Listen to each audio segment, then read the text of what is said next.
Assalamualaikum warahmatullahi wabarakatuh.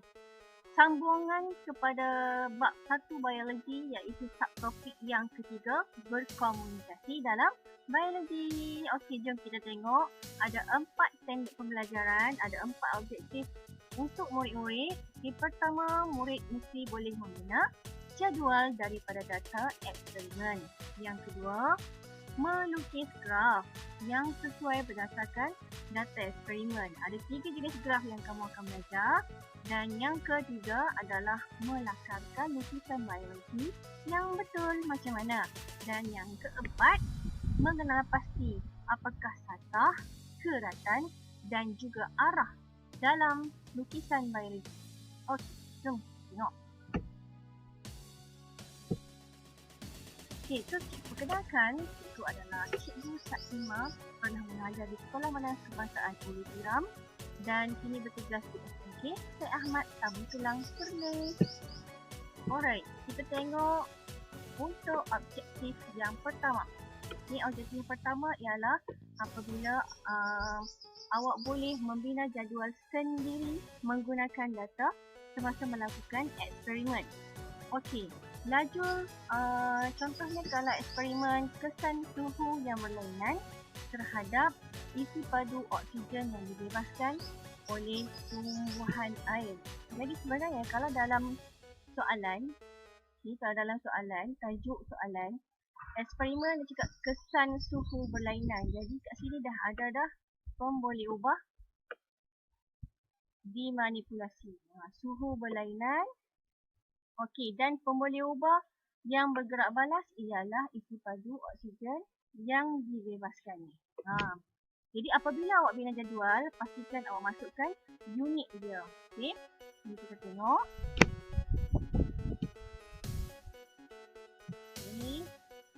Ni kononnya kalau ni cikgu gariskan jadual ni. Okey, dalam jadual di sebelah kiri, lajur kiri kita akan masukkan pemboleh ubah yang dimanipulasi iaitu suhu. Dalam konsep sekarang suhu dah. Okey, suhu berapa? Berapa suhu yang kita gunakan? Okey, dan bacaan semasa kita melakukan eksperimen kita catat apa kan? Jadi itulah pemboleh ubah bergerak balas kita. Kita masukkan pada lajur sebelah kanan.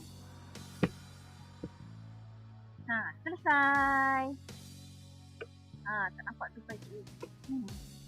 Okey, kita terus kepada objektif yang kedua ialah pelajar boleh membina graf.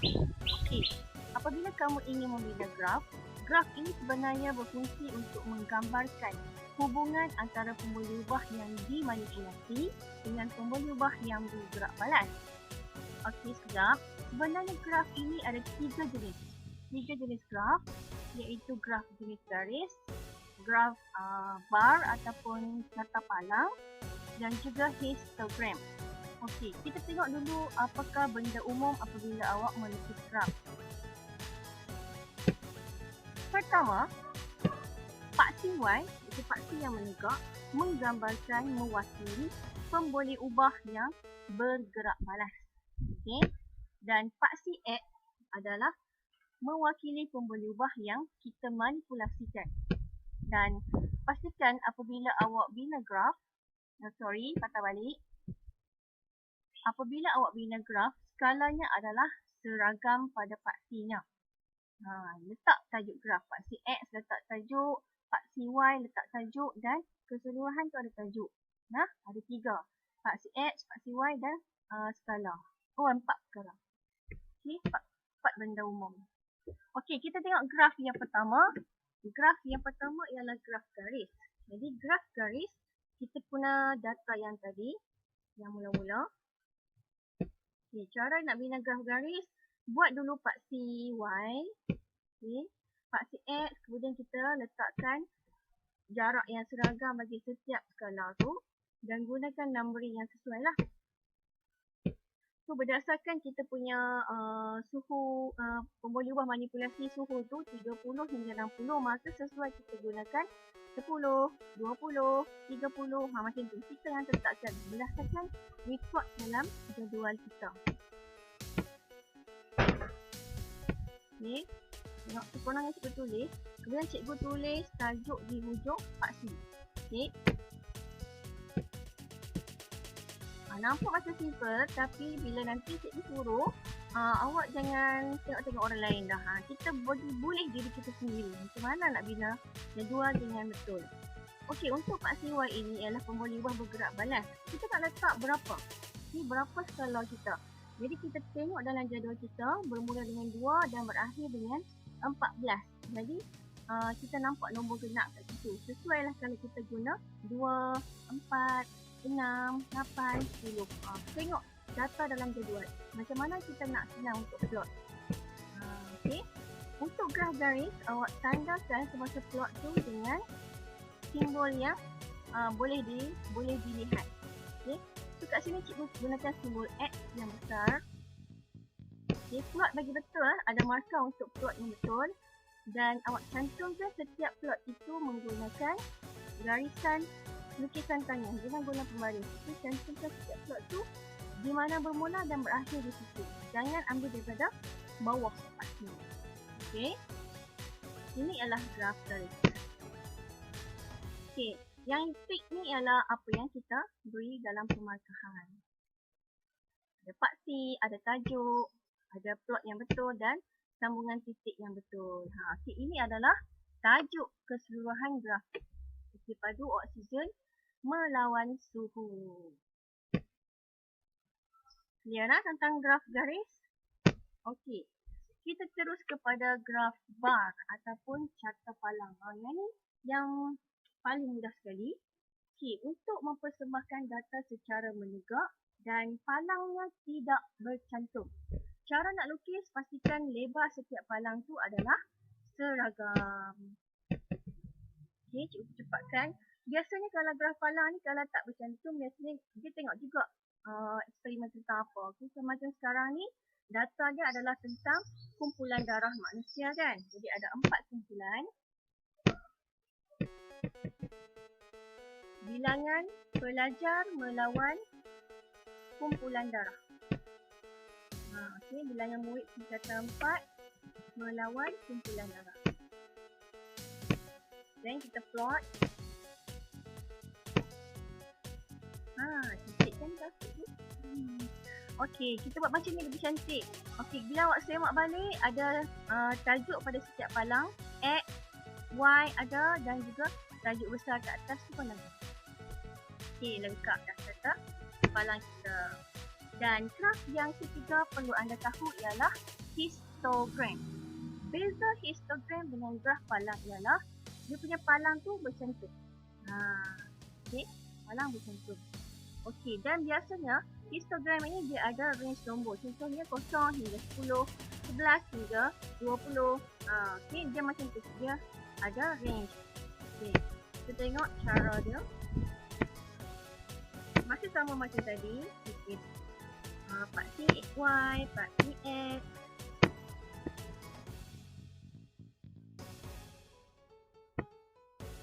Ini contoh kalau data tu sedikit. Okey, macam tu. Boleh? Dah je. Okey. Next, objektif kita yang ketiga. Okey, objektif ketiga ialah lukisan biologi.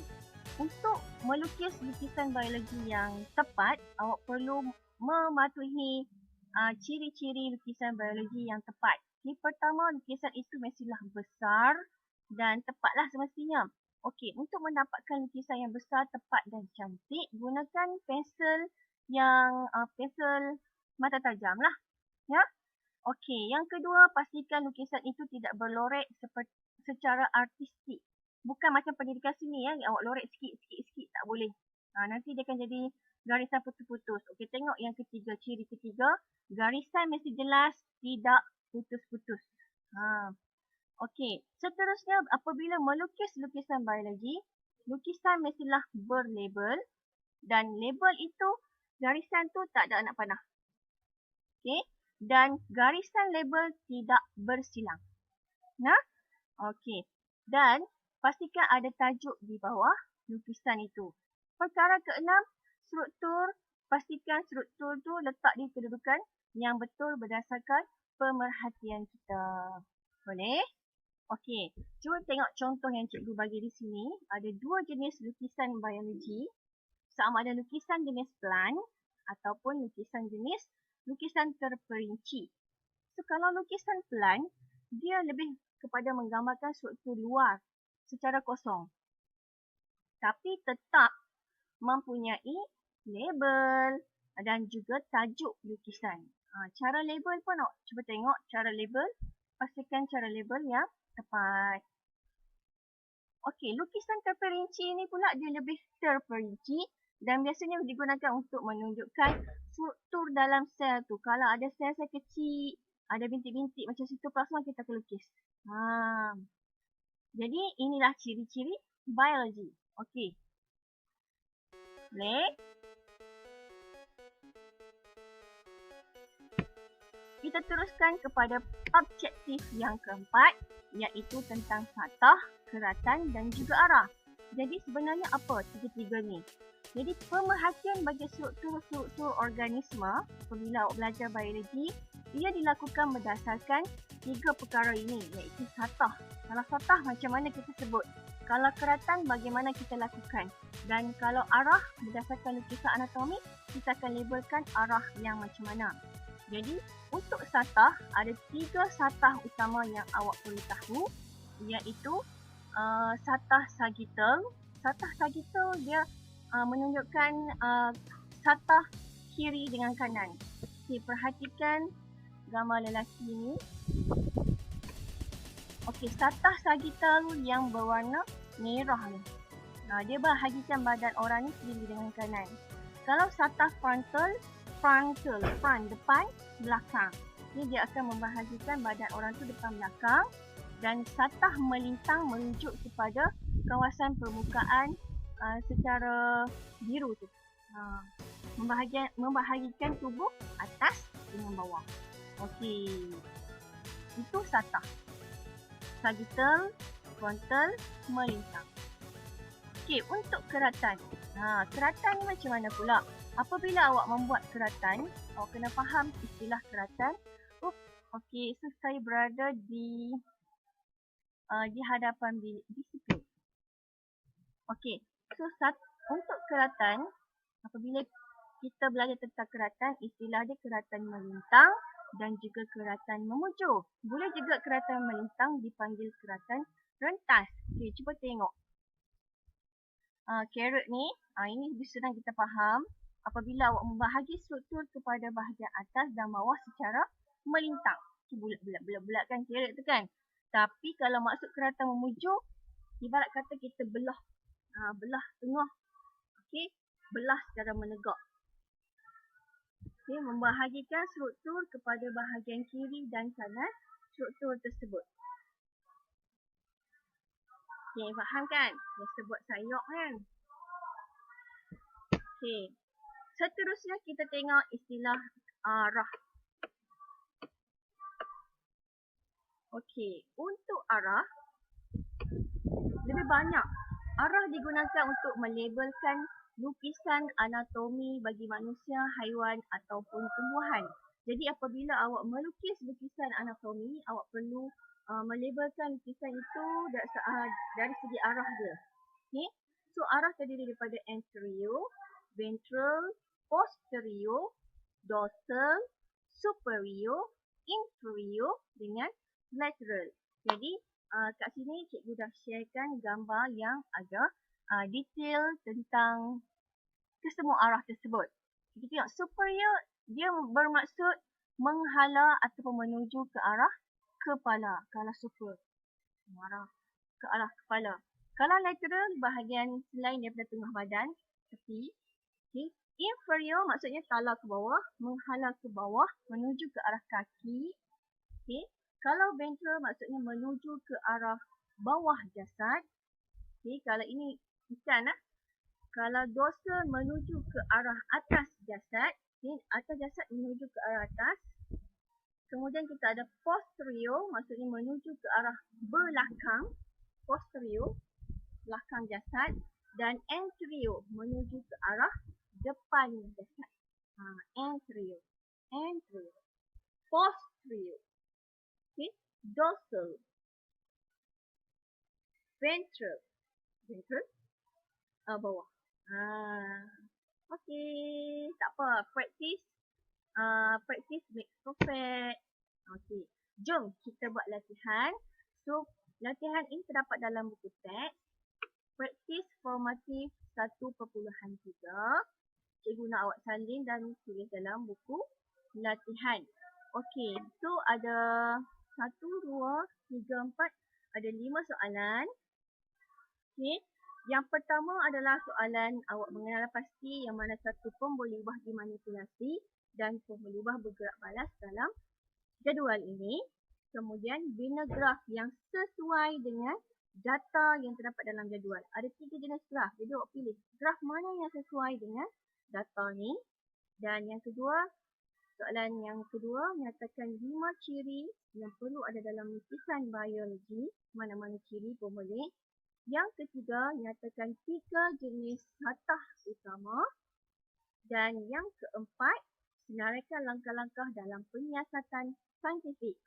Yang ini adalah nombor 4 ni adalah bonus. Maksudnya awak akan cari sendiri, senaraikan dalam bentuk peta alif. Okey.